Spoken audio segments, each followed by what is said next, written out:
Ok ធ្វើតាមការសន្យាមួយ K React ចេញ version 2ឥឡូវនេះខ្ញុំរៀបចំខ្លួនរួចជាស្រេចហើយអូខេតា let's go ពេលបានធ្វើដំណើរកាត់ប្រាសាទសម្បូរព្រៃគុកហើយមានអារម្មណ៍ថាស្រស់ស្រាយឃើញធម្មជាតិស្រស់បំព្រងគ្មានសម្រាមនៅពេលក្រោយភាពស្រស់បំព្រងនោះដោយសារតែមានអ្នកសម្អាតនៅកន្លែងហ្នឹងនៅតែមានគេចោលសម្រាមមួយដែរតាមភូមិអូគ្រូកែជីសំពៅនិងអាត់ស៊ូទេសភាពគេទីធ្លាគេស្អាតណាដោយសារតែមេភូមិឃុំគេនឹងយកចិត្តទុកដាក់បានកន្លែងហ្នឹងស្អាតឥឡូវនេះខ្ញុំបានធ្វើដំណើរមកដល់កន្លែងសម្រាមមួយហើយបាទកន្លែងហ្នឹងគឺសម្រាមច្រើនមែនតើដូចអ្នកឃើញក្នុងវីដេអូហ្នឹងអញ្ចឹងបាទអញ្ចឹងពីខាងនេះហើយនឹងខាងណោបាទចម្ងាយនេះប្រហែលជាខ្ទង់ចិត្តបាទប្រហែលជាជិត200ម៉ែត្របាទពីប្លន់នេះទៅខាងណោគឺឆ្ងាយហើយសម្រាមគឺច្រើនអញ្ចឹង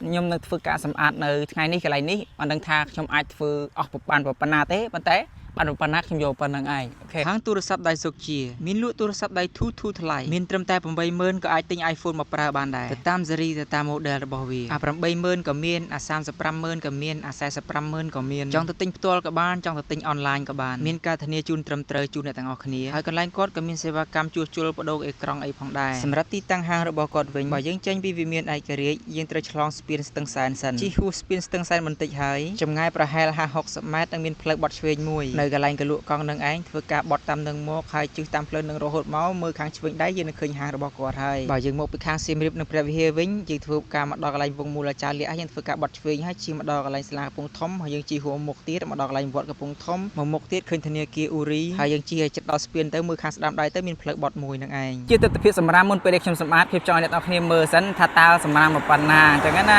ដើម្បីបងប្អូនថាអូខ្ញុំចេះតែនិយាយអញ្ចឹងណានេះគឺសម្រាប់ជាក់ស្ដែងតែម្ដងបាទអញ្ចឹងគឺច្រើនដែលបងប្អូនយើងចោលញ៉ាំចោលនៅម្ដុំហ្នឹងឯងបាទសម្ភារៈរបស់ខ្ញុំមានដូចជាបង្គីអីកំបិតមានអីដង្កាប់ហ្នឹងប៉ុណ្ណោះប៉ុណ្្នឹងឯងតោះកុំអង្គយូរចេញប្រតិបត្តិការកន្លែងនេះប្រមូលហើយមាញ់ទូរស័ព្ទវាលុតក្តៅពេកវាលុតអញ្ចឹងណាឥឡូវកន្លែងនេះបានយើងបានរួចហើយមាញ់ខំថតលេងវាក្តៅទៅវាអត់សេវវីដេអូទុកសម្រាប់ទីតាំងដែលខ្ញុំសម្អាតមួយកន្លែងនេះគឺពីថ្លបំបែកទៅព្រះវិហារនៅបណ្ដុំបង្គោលគីឡូលេខ2ដែលស្ថិតនៅក្នុងទឹកដីស្រុកកំពង់ស្វាយខេត្តកំពង់ធំនៅម្ដុំនឹងចាប់ពីបង្គោលគីឡូលេខ1រហូតដល់បង្គោលគីឡូលេខ5លេខ6អីឃើញតានៅតាមផ្លូវសម្រាមច្រើនអាចមានកត្តា2ដែលបណ្ដាលឲ្យមានសម្រាមច្រើនទី1គឺកត្តាប្រជាជនដែលបោះចោលសម្រាមផ្ដេសផ្ដាសដោយមិនគិតអំពីបរិស្ថានកត្តាទី2ដោយសារមេភូមិមេឃុំអត់យកចិត្តទុកដាក់នៅតាមតំបន់នឹងដែលធ្វើឲ្យប្រជាជននិងអ្នកធ្វើដំណើរឆ្លងកាត់នៅទីនោះចោលសម្រាមផ្ដេសផ្ដាសអ្នកទាំងអស់គ្នាត្រូវចាំថាភូមិឃុំស្រុកយើងស្អាតគឺចាប់ផ្ដើមពីសកម្មភាពតូចរបស់យើងម្នាក់កុំរងចាំឬក៏ចាំមើលគេថាគេសម្អាតចាំយើងសម្អាតដែរចូលចាប់ផ្ដើមសកម្មភាពសម្អាតពីខ្លួនយើងផ្ទាល់អូញើសលើជោគអាវអូឥឡូវមកព្រឹកធ្វើបានតិចប៉ុណ្្នឹងឯងក៏មិនស្លាស់ហើយនេះនៅខាងនេះមកទៀតនេះចាំបន្តពេលយើងញ៉ាំអាហារថ្ងៃត្រង់រួចឥឡូវ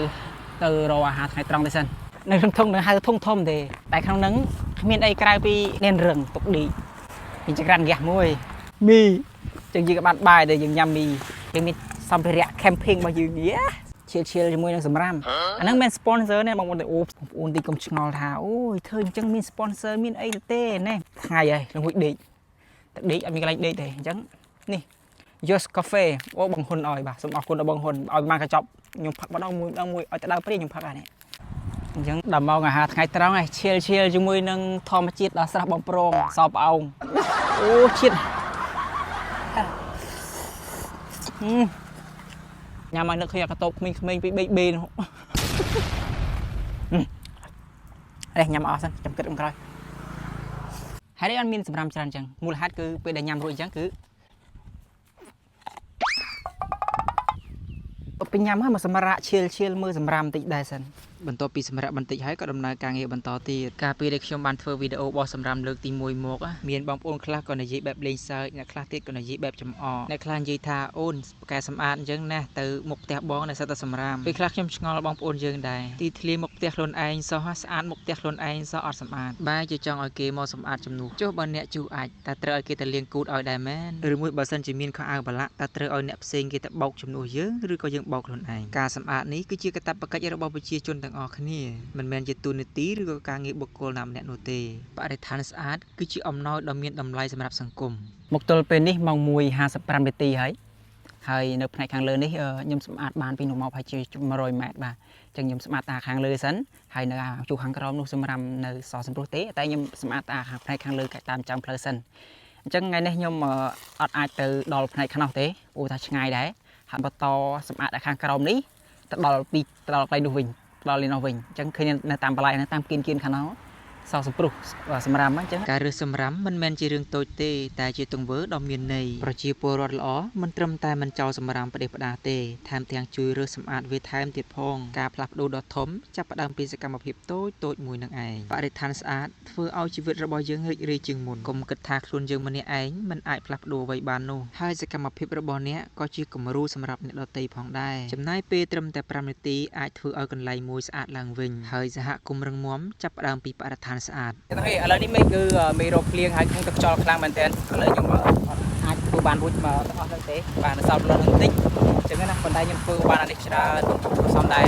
អញ្ចឹងមេរោគភ្លៀងហើយអត់មានអីវ៉ាន់ទេហើយណាមួយទៀតក៏តសើងដុតឆ្កែដែរអញ្ចឹងខ្ញុំព្យាយាមធ្វើឲ្យដុតអញ្ចឹងពីហ្នឹងឯងផលរបស់យើងគឺបានប៉ុណ្ណេះអូខេអញ្ចឹងនេះគឺ